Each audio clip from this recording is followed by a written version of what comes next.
All right, there we go. Hey, I'm Pastor Jared here at Ridge United Methodist Church, and I'm bringing you this week's Teaching Tuesday. Every Tuesday during lunch hour, I upload these short 10 to 15 minute videos that will hopefully give you something to chew on or think about as you go about your day and continue throughout your week. It's good to be together again, and I missed you last week. I was with my cohort for the Wabash Pastoral Leadership Program, and so it's good to be together again today. I want to share with you a little bit about some of the, I think some of the most helpful scriptures in all of the Bible. I think this is one of the gifts that our faith tradition gives to all persons, whether or not you are a Christian, of a different faith, or of no faith. I want to encourage you to check out sections in the Bible that we call laments. Scripture of lament. There's in fact a whole book called Lamentations that's just filled with these laments, these strong expressions of sorrow and grief, of regret. There's a whole lot of space within the scriptures that give room and carve out space for people who feel displaced, for people who feel like the world is so heavy and broken that things are just beyond comprehension, that they're too heavy to carry around. There's so much in the Bible that speaks to the difficult struggles of our lives that so often, and too often, in fact, we skip over or we conveniently leave out, whether that is in our own personal devotions, but more particularly within many of our worship spaces. This is actually one of the reasons why I so dislike Christian radio stations.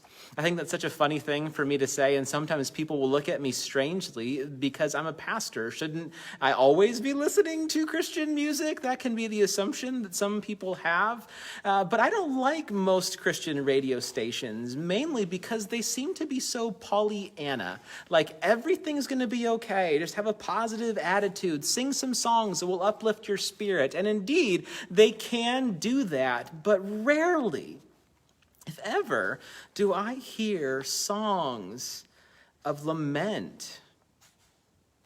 What an opportunity we miss because the Bible is so full of them. I think now might be a great time for we who are Christians to offer the world the gift of lamentation, the gift of lament, the opportunity and the words to say to express our deep pains, our griefs, our sorrows. I've been feeling that a lot lately. Grief, pain, sorrow, regret. I have been struggling, and I know I'm not alone. It's actually given me some comfort to find voices in the Bible and also to be hearing the stories of many of you who have been sharing just how down in the dumps you are lately. Life's a lot, and this has been this accumulated effect throughout the last several months in particular of just growing struggle and heaviness. The weight of the world just increasingly is getting heavier because we don't have an opportunity to unload or set aside or to refresh. Many of those activities that you and I have done in the past, either getting away for vacation or doing some of the fun things that we like, have either been restricted or just downright canceled this year. In a couple weeks, I was supposed to be joining my cohort on a plane ride to South Africa to study post-apartheid South Africa. And my wife and I were going to bookend the trip by spending a few days there ourselves to celebrate an anniversary that we never got to celebrate together and to just get some time away from our kids. We don't get that this year. It seems like a small thing to be sad about, but its accumulated grief is adding up. I wonder what it is for you. A lot of people have been telling me lately, boy, I just feel like everything's so heavy, and I've been sad and kind of grumpy lately. In a strange way, I'm thankful because I'm not alone in that.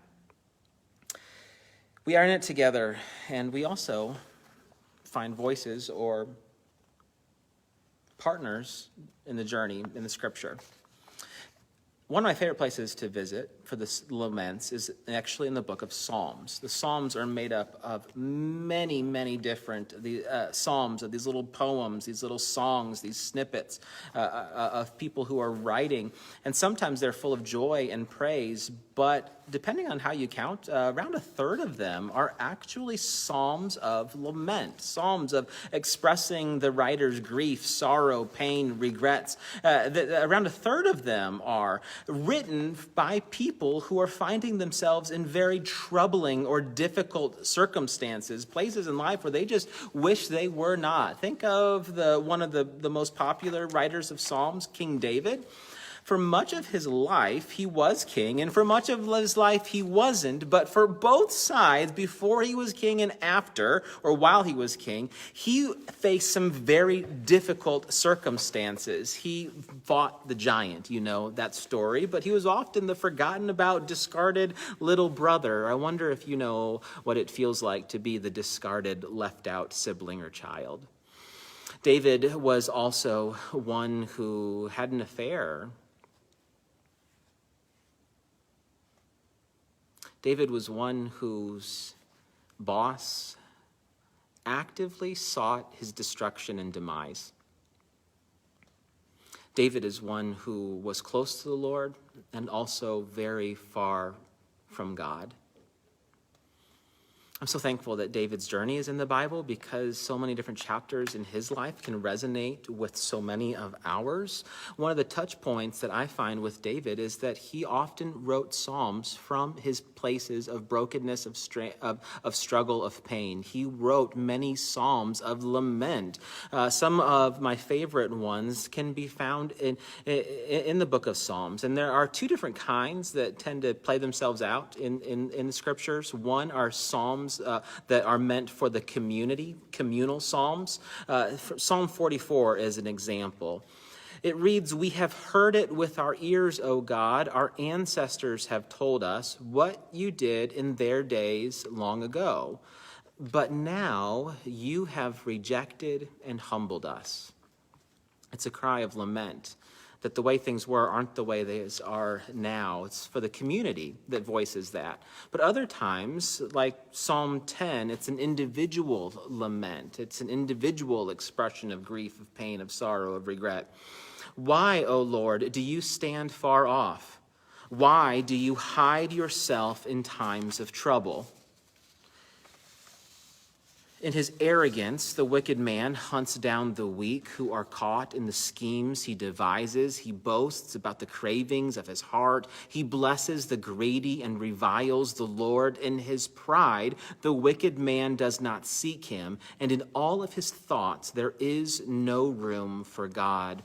The psalmist laments that God seems absent and that the voices of those around him are not just broken, but they're wicked and they're evil. I wonder if you ever resonate with that psalm in your life today. Man, it just seems like everything's so broken. Where are you, God? And it seems like evil or wicked people are the ones that are pulling the levers these days. There's a place in our hearts and in our lives for the gift of lament. The great Reformation Protestant reformer, Martin Luther, treasured these psalms of lament. Of them, he once said, "What is the greatest thing in the Psalter but this earnest speaking amid the storm winds of every kind?" What is the greatest thing in the Psalter but this earnest speaking amid the storm winds of every kind? I'd like to invite you today, even in this lunch hour, to open up the book of Psalms and to flip through them. Perhaps you will find some on your own. Maybe you'll begin with a communal psalm like Psalm 44. Maybe you'll flip open to the individual one of Psalm 10. But I hope that you take a minute and read a psalm today. And I hope that it's a gift for you. That as you are feeling perhaps the weightiness of the way things are in the world today, you might find some comfort in that there are voices of solidarity. That you're not the only one to experience the feelings that you're feeling, that you are not alone, even though you might feel you are. And I hope that in the words of the psalmists, you might find the words that you yourself are lacking. You know, many of the Psalms begin with an invocation, then they're followed by a complaint against God or the way things are. The third point is that they ask for help, and then finally they conclude with certainty that God will hear and that God will respond. They end with a word of trust, of hope, of faith, that though it might not seem it now, God is listening and God will respond, and that they are not alone. I chose to have this week's Teaching Tuesday in front of one of my favorite stained glass images here at the church. It's this picture of a shepherd looking up toward a star. Psalm 121 begins, I lift my eyes to the mountains. Where does my help come from? My help comes from the Lord, the maker of heaven and earth. The psalmist goes on to say, he will not let your foot slip. He who watches over you will not slumber. Indeed, he who watches over Israel will neither slumber nor sleep. The Lord watches over you. The Lord is your shade at your right hand. The sun will not harm you by day, nor the moon by night. The Lord will keep you from all harm. He will watch over your life. The Lord will watch over your coming and your going, both now and forevermore. So, friends, may you find some comfort today as you spend time in the Psalms. May you lift your eyes up and out of the situation that is weighing you down and threatening to overwhelm you. May you breathe deeply, and may you be encouraged. God bless you. And I hope to see you Sunday, especially if you're in the area, as we'll be worshiping outside in our lawn at 10 a.m. here at Ridge UMC, across from Wilbur Wright Middle School and the high school soccer fields. We look forward to being together again. And so, until the next time we see each other, God bless you, God keep you, and may the Lord continue to watch over your coming and going, both now and forevermore. God bless.